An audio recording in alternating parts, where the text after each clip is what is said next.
We are living in an age of high-tech industrialization, where all material comfort can be acquired through a mere click of the mouse.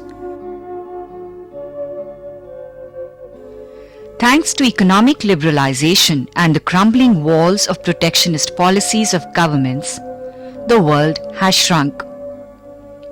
This has been achieved through advanced means of communication like the internet, and also by pursuing policies of integration with the international community, which has very aptly been named as globalization.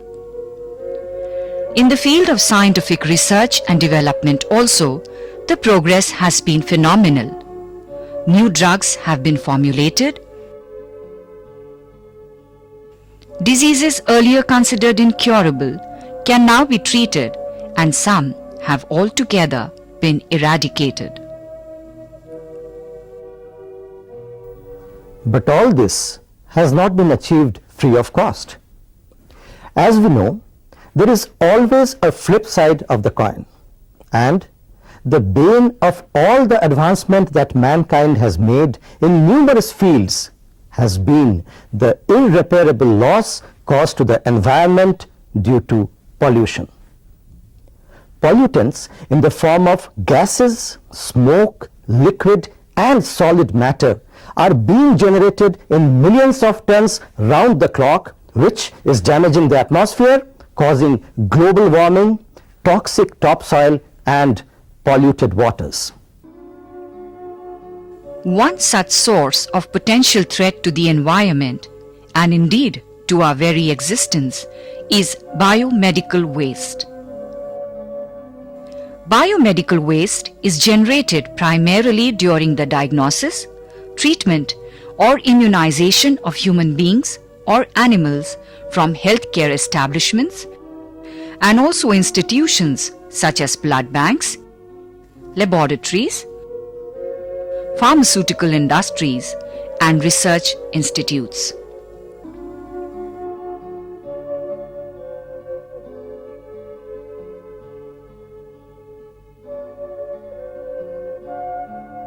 Have you ever wondered where the pathological waste, radioactive waste, chemical waste and pharmaceutical waste goes or is disposed of by these institutions?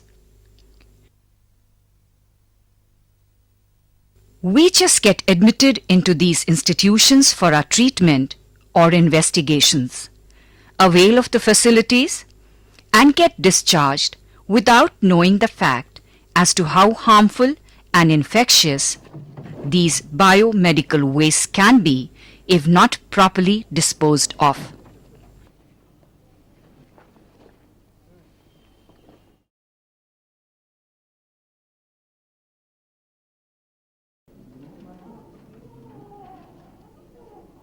After forming a vague picture of biomedical waste and what it is about, it is necessary to have an idea about the Biomedical Waste Management and Handling Rules 1998 and 2000.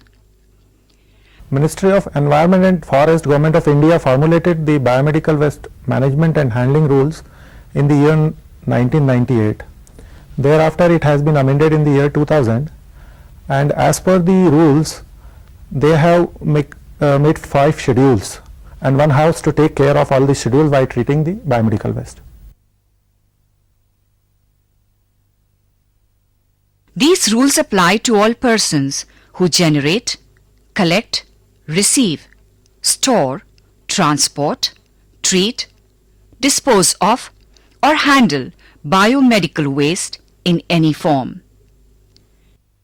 Under the Environmental Protection Act 1986, whoever do not comply with the provision of these rules can be fined up to rupees 1 lakh or a imprisonment of 5 years or a penalty of 5,000 rupees per day for the duration of non-compliance. And all these 3 can be put in together also.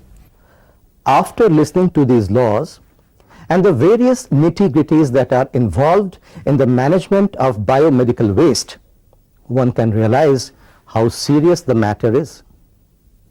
Now, the question which arises as a natural consequence of all these discussions is whether all these laws, norms and protocols which have been regulated are being adhered to or not. Because simply formulating laws without ensuring that they are being complied with is not going to solve our problem, which has far-reaching consequences.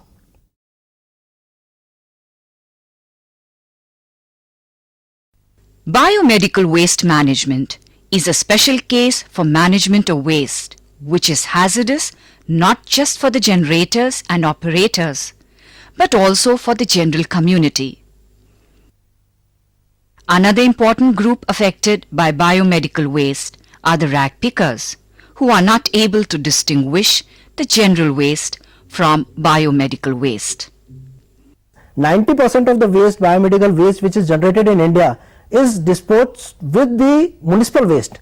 It is going to the trenching grounds, it is containing bacteria, it is containing pathogens, and it is multiplying there, and it is coming back to our society.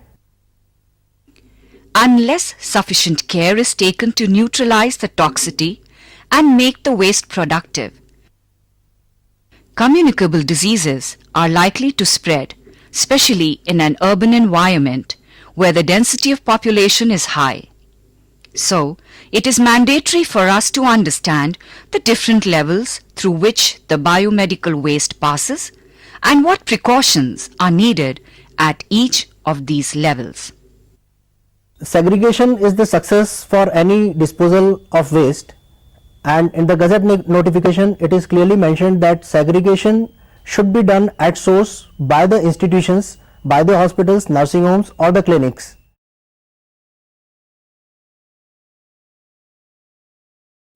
Different categories of segregated waste need to be collected in color-coded containers as prescribed in the Biomedical Waste Management and Handling Rules 2000. Segregation on the part of incinerable and non-incinerable waste, like all the incinerable waste which contains the blood-soaked parts, gauze pieces, cottons, that are to be segregated in yellow bags or red bags, and plastic, glass, metal, sharps are to be segregated separately so that they are having different principle of treatment, and it is easy for a common biomedical waste facility operator to treat this waste at site. Sharp objects must always be kept in puncture-proof containers to avoid injuries to the workers handling them, as any cut in the skin of a handler provides a direct route for pathogens to enter the blood. Plastic bags for storing the waste must be placed inside a container, and a lid should be provided to cover the opening of the bag.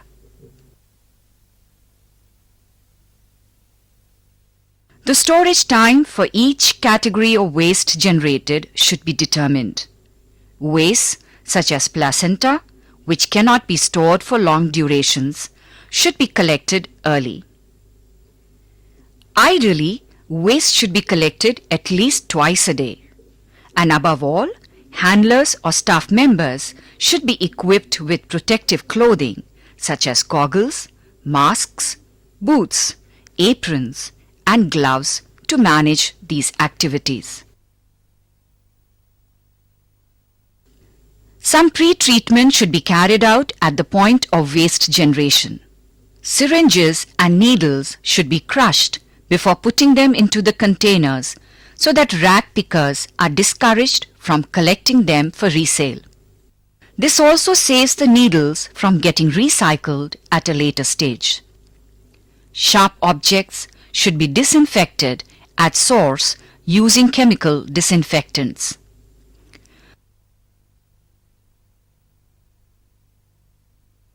Laboratory waste and highly infectious waste such as body parts with gangrene or HIV-infected blood should be pre-treated and disposed of immediately. Medicines which are used in the operation theatres and the discarded medicines and the expiry medicines, all these medicines, they should be collected in the separate containers, and these medicines should not be mixed with any other waste which is generated either in the hospitals hospital ward or in the labor rooms or any other department. These medicines, they should be collected separately and they should be disposed of separately. They should not be mixed with the anatomical waste or the operation waste or the infectious waste. Internal transportation of toxic waste and non-toxic waste is an important aspect and must be considered very seriously. This is to be done properly in labeled trolleys or boxed carts. The segregated waste should always be collected and transported separately. Mixing the segregated waste should be strictly prohibited, and special care must be taken for the routine cleaning and disinfecting of these trolleys to minimize the spread of infections.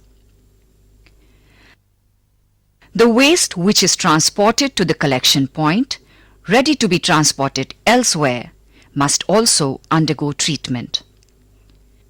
This stage of biomedical waste management is called post-treatment. At this stage, a particular segregated waste is given suitable disposal treatment before being finally disposed of. For instance, segregated waste, which is to be sent to the common incinerator plant, should be first dipped in hypochlorine solution before it is kept in transporting vehicles.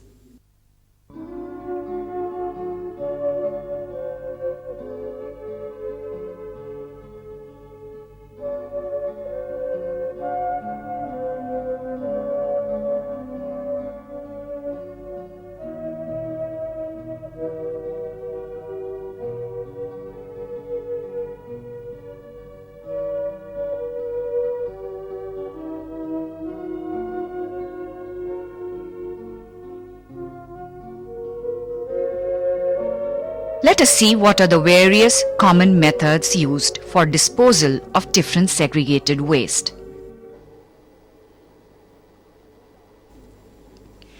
For example, needle cutters and syringe crushers are used to destroy the syringe and other sharp objects used in various centers.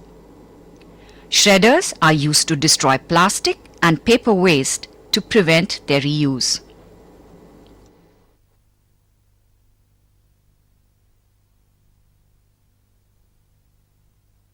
Historically, incinerators have been the most common method used by healthcare facilities in India and are appropriate for pathological waste, anatomical and non-anatomical biomedical waste.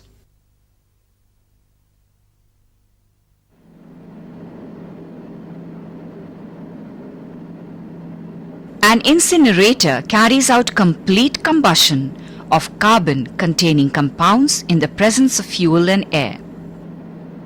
The fuel provides heat energy to attain incineration temperature, and air provides oxygen for combustion. The key parameter in an incinerator is the combustion chamber temperature, which should be maintained at around 1200 degrees centigrade, and if the requisite temperature is not ensured, incomplete combustion can result in formation of gases such as dioxins and furans, which are much more detrimental than the initial waste. Incineration is effective when the waste is combustible because it is a process where the combustible waste is reduced to exhaust gaseous products and to ash, which is acceptable at the local municipal waste site. The incinerator ash comes under the hazardous category and it should be disposed of in a secured landfill.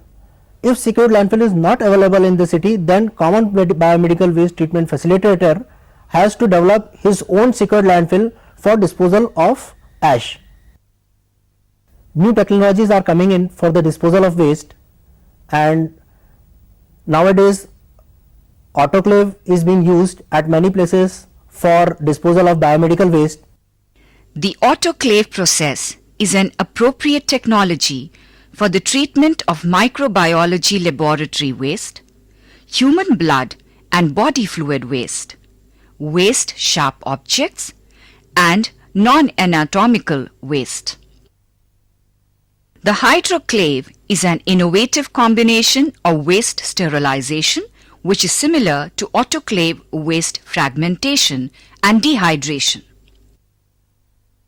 Microwave disinfections technology is relatively advanced and the latest in the field of medical waste management.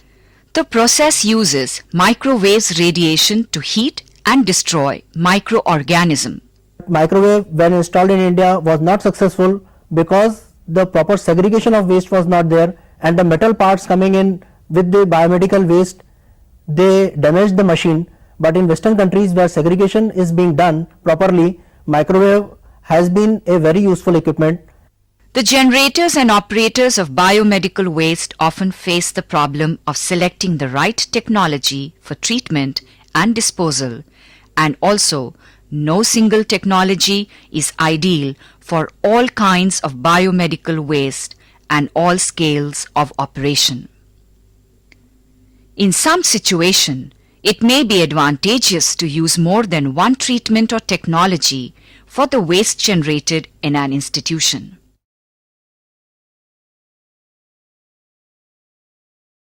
Special care should be taken at the time of external transportation so that biomedical waste is not mixed up with other waste, and no untreated biomedical waste is kept or stored beyond a period of 48 hours. And if a container is to be transported from the premises where biomedical waste is generated to any common treatment facility, then these containers should be kept labeled and away from other containers, and this untreated biomedical waste should be transported only in such vehicles as may be authorized for such purposes. The municipal body of the area should continue to pick up and transport segregated non-biomedical waste generated in any institute as well as duly treated biomedical waste for being transported to the municipal dump site.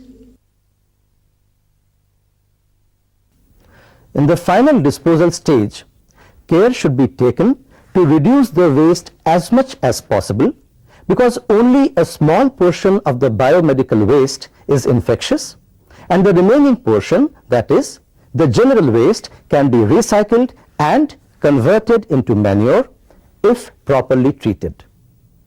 Only the hazardous substance, such as treated ash from the incinerators, must be disposed of after retrieving the recyclable portion. Now, by and large, everybody talks about the solid waste, and more often we forget about the liquid waste. For example, maybe any patient coming to a hospital, he may be HIV positive, he may be suffering from hepatitis B. We don't know by looking at the patient. And if you collect the sample of the person, that sample is going to have the viruses for that particular disease. Same way, the hospital with the liquid waste, the effluent is likely to have a large number of bacteria which will be pathogenic. They will also have the viruses, and if these are transported through the sewage to the community, they will be really a great hazard for the community. The liquid waste should also be dichlorinated before letting it into septic tank. Or if possible, a proper effluent treatment plant should be installed in the concerned institution, as it not only prevents the spread of waterborne diseases like dengue, diarrhea, but also treats the water which can be used for cleaning and gardening. Every hospital and such institution has to treat the water which will be safe. The question comes that how many hospitals will be having such facility? That's true, but more and more hospitals now should try to use up such systems so the water that they are going to put it in the municipal sewer system is going to be pure, safe, and again it can be used for the other purpose. The sludge dried by sunlight can act as a source of good manure too. if the sludge parameters are well within the prescribed limits.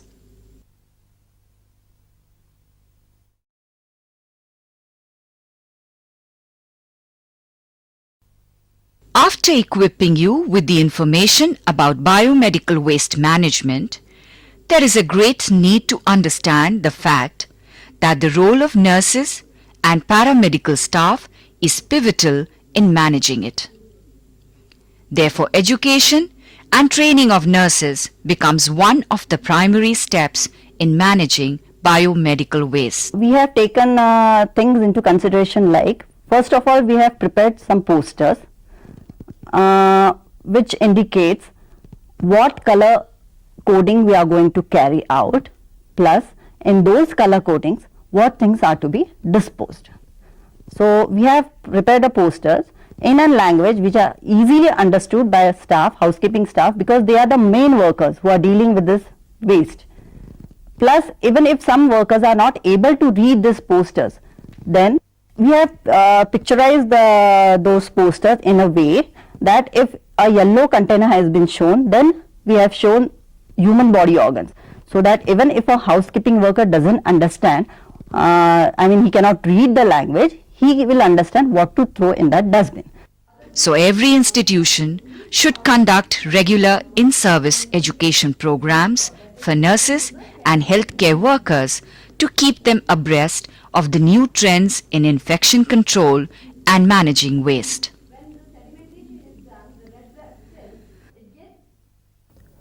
The management of biomedical waste is still in its infancy all over the world. There is a lot of confusion in the minds of the generator community, which may be due to many reasons. The reasons may be lack of awareness, practical difficulties, lackadaisical attitude in adhering to the laid down norms and regulations, or simply a general carelessness by all concerned. Now, there is no single magic formula which can solve this problem. The resolution has to be by a shared responsibility by all of us. Firstly, by the generator community, who must realize the deadly consequences that can be inflicted on the society if the waste that are being generated are not disposed of properly.